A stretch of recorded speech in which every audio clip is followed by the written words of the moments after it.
Bonjour à toutes et à tous chers youtubeurs et bienvenue dans la chronique culturelle, cette fois dédiée à Final Fantasy. En effet, une franchise de jeux vidéo aujourd'hui connue dans le monde entier qui a su divertir autant les jeunes que les adultes dans un savant mélange d'heroic fantasy inspiré des jeux de plateau comme Dragon Quest. Penchons-nous tout de suite sur la saga emblématique qui a laissé son empreinte à jamais dans l'histoire du jeu vidéo.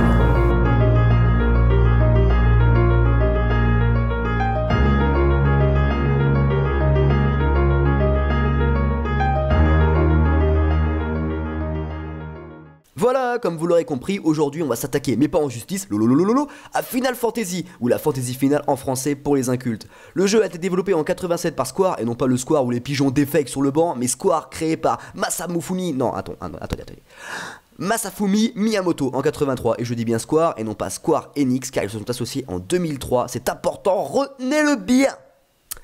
Final Fantasy s'est tapé pratiquement toutes les consoles. Ouh là là la coquine. Game Boy Advance, GameCube, Super Nintendo, Wii, NES, Nintendo DS, 3DS, PlayStation. Et là on a du lourd, du gros, du gras, du salé avec PS1, PS2, PS3, PS4, PSP. Et c'est pas fini, on enchaîne avec Microsoft qui rejoint le gangbang avec la 360 et la One. Enfin bref, Final Fantasy a su marquer les générations alors que son créateur Hironobu Sakaguchi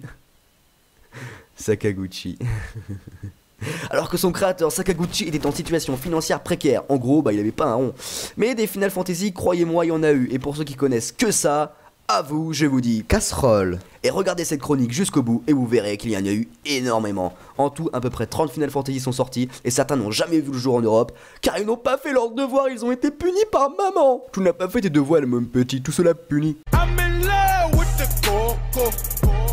Avec 75 millions d'exemplaires vendus dans le monde, et encore en comptant uniquement les 14 épisodes reconnaissables à leur numérotation en chiffres romains, Final Fantasy s'impose comme une saga emblématique dans l'histoire du jeu vidéo, mais celui qui a été un phénomène exceptionnel, c'est Final Fantasy VII, avec 9,9 millions d'exemplaires vendus au niveau mondial et signe la plus grosse performance de la saga.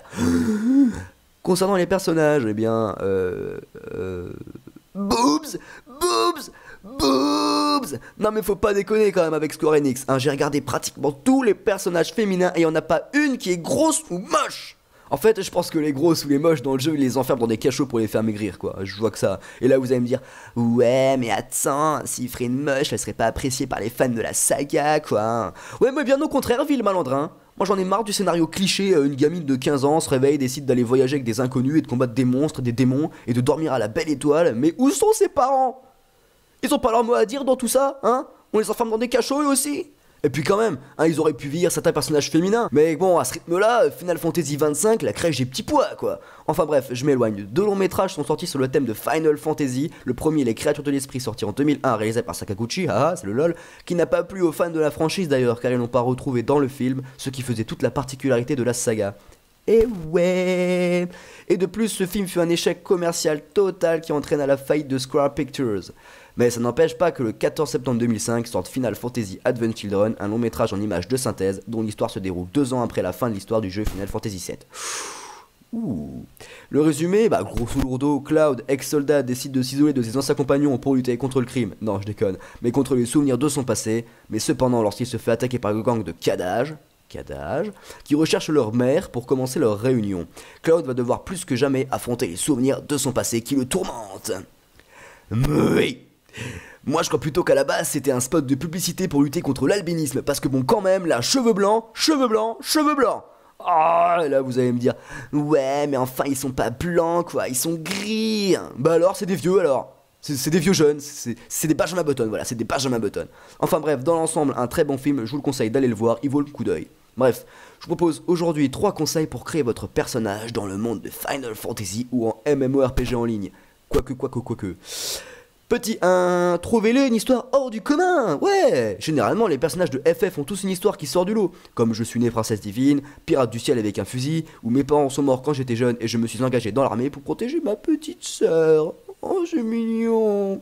Donc oubliez tout de suite, Jean-Michel, 45 ans, divorcé, frappé par les ondes de son micro-ondes, Petit 2, trouvez-lui un nom qui déchire, c'est pas avec des Black Death, des Chris Kors ou des Dark Angel que vous percerez dans le métier, croyez-moi.